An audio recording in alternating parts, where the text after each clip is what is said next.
যিশুর মুক্তিদাতা, পাপীর পরিত্রাতা, দুঃখের এই ভুবনে তিনি শান্তিদাতা।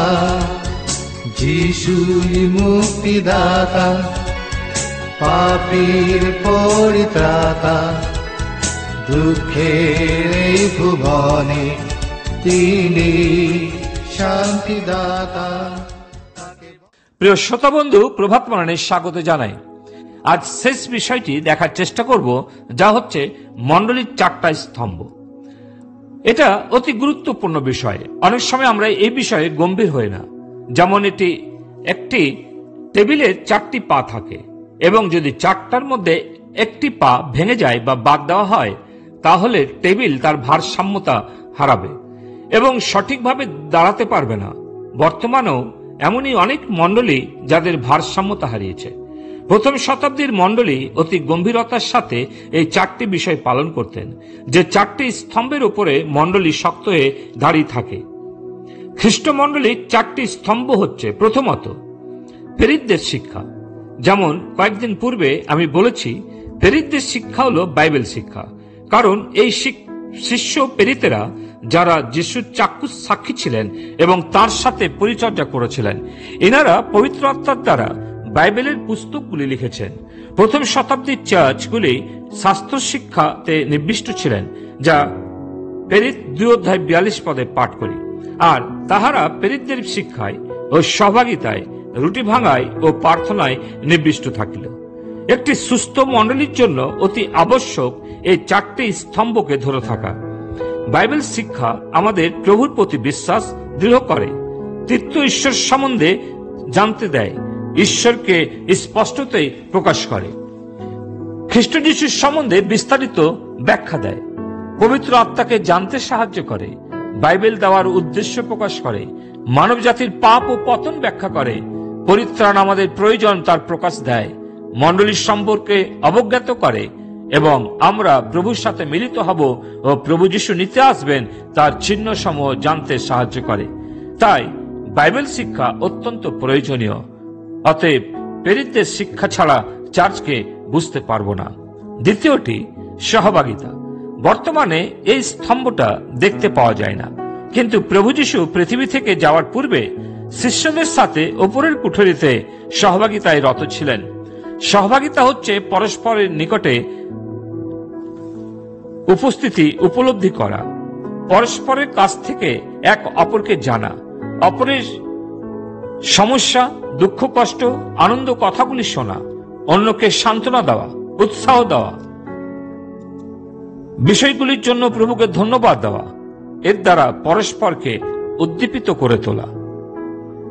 সহভাগিতা অপরকে সাহায্য করা। সহভাগিতা আমাদের একতা জাহির করে। প্রথমত সহবিশ্বাসীদের সাথে আমরা এক। সাধু পৌল করিন্থীয় বিশ্বাসীদের স্মরণ করাচ্ছেন, 1 করিন্থীয় 1:9 ঈশ্বর বিশ্বাস্য, যাহার দ্বারা তোমরা কাহার পুত্র আমাদের প্রভু যীশু খ্রিস্টের সহভাগিতার নিমিত্ত আহত হইয়াছ। তাই দ্বিতীয়ত খ্রিস্টের সাথে সহভাগিতা করি।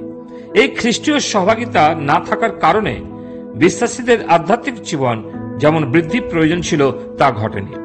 অতএব আমরা বিশ্বাসী রূপে যেন পরস্পরের প্রতি সহভাগিতায় নিবিষ্ট থাকি। প্রভু যীশু শিষ্যদের সাথে এই সহভাগিতার জন্য যখন প্রভু শিষ্যদের নিকট থেকে প্রস্থান করলেন, শিষ্যরা ভেঙে পড়েনি, কিন্তু প্রভু যীশুর জন্য সাহসের সাথে সাক্ষ্য দিয়েছেন এবং আত্মাজয় করেছেন ও মণ্ডলীর বৃদ্ধি দিয়েছেন। তৃতীয়টি হচ্ছে রুটি ভাঙা। এটি অন্যতম একটি স্তম্ভ খ্রিস্ট মণ্ডলীতে। প্রথম মণ্ডলীর বিশ্বাসীবর্গ প্রতিদিনই বাড়িতে বাড়িতে মিলিত হতেন এবং এই প্রভুভোজটি পালন করতেন। কারণ উপরের কুঠরিতে প্রভু যীশু তাদের বলেছিলেন, আমি যে পর্যন্ত না আসি তোমরা আমার শরণার্থে করবে। এবং শিষ্যরা যীশুকেও তার আগমনের প্রত্যাশায় প্রভুর ভোজ অংশগ্রহণ করে গেলেন এবং প্রভুর ভোজ প্রভুর প্রতি আমাদের আনুগত্য শেখায়, আমাদের ধৈর্য উৎপন্ন করে, বিশ্বাসে আমরা শক্তিশালী হই।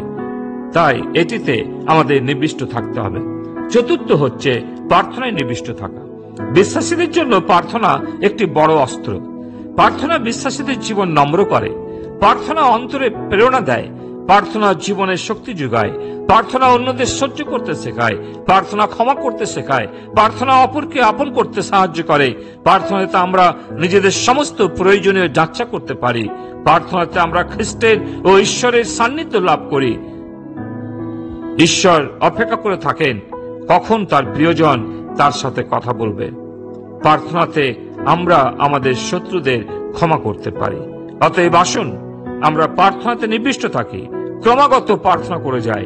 আমরা মণ্ডলীর 4টা স্তম্ভ দেখলাম, যেগুলো মণ্ডলীর জীবনে থাকতে হবে। আশা করি মণ্ডলীর শিক্ষা আপনাকে সাহায্য করেছে খ্রিস্ট মণ্ডলীকে একটু হলেও জানতে, শাস্ত্র অনুসারে আমাদের মণ্ডলী কেমন হওয়া উচিত। আসুন আমরা এই মণ্ডলীর প্রতি আমাদের বাধ্যতা এবং মণ্ডলীর প্রতি যেন আমাদের আস্থা, মণ্ডলীর প্রতি যেন আমরা নির্ভর করি এবং সবকিছুর ঊর্ধ্বে যেন আমরা আমাদের স্বামী প্রভু যীশু খ্রিস্টের উপরে নির্ভর করে থাকতে পারি। আমাদের বিশ্বাস যেন প্রগাঢ় হয় এবং প্রভুতে আমরা বৃদ্ধি লাভ করি। প্রভু তিনি আমাদের প্রত্যেককে এই বাক্যে আশীর্বাদ করুন। পিতা ঈশ্বর, তোমাকে ধন্যবাদ দিই। তুমি শক্তি, সামর্থ্য দিয়েছিলে, ধৈর্য দিয়েছিলে তোমার বাক্যকে অধ্যয়ন করার জন্য। 90টা দিন ধরে প্রভু আমরা মণ্ডলীর বিভিন্ন দিক, মণ্ডলীর সংক্রান্ত আলোচনা করেছি। আমাদের শক্তির সামর্থ্য দাও, আধ্যাত্মিকভাবে যেন প্রভু আমরা তা আমাদের জীবনে উপলব্ধি করি এবং পালন করি, মণ্ডলীর সম্বন্ধে শিক্ষা লাভ করি এবং যেন সুন্দর রূপে মণ্ডলীকে বৃদ্ধি দিতে পারি, সেই অনুগ্রহ প্রদান করো। আমাদের প্রত্যেকের সঙ্গে থাকো। প্রার্থনা শুনো, মুক্তিদাতা প্রভু যিশু নামে চাই, আমেন।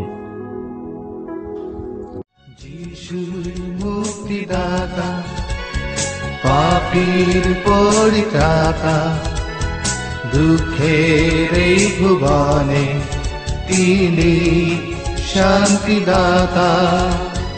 যিশুই মুক্তিদাতা, পাপীর পরিত্রাতা, দুঃখের এই ভুবনে তিনি শান্তিদাতা।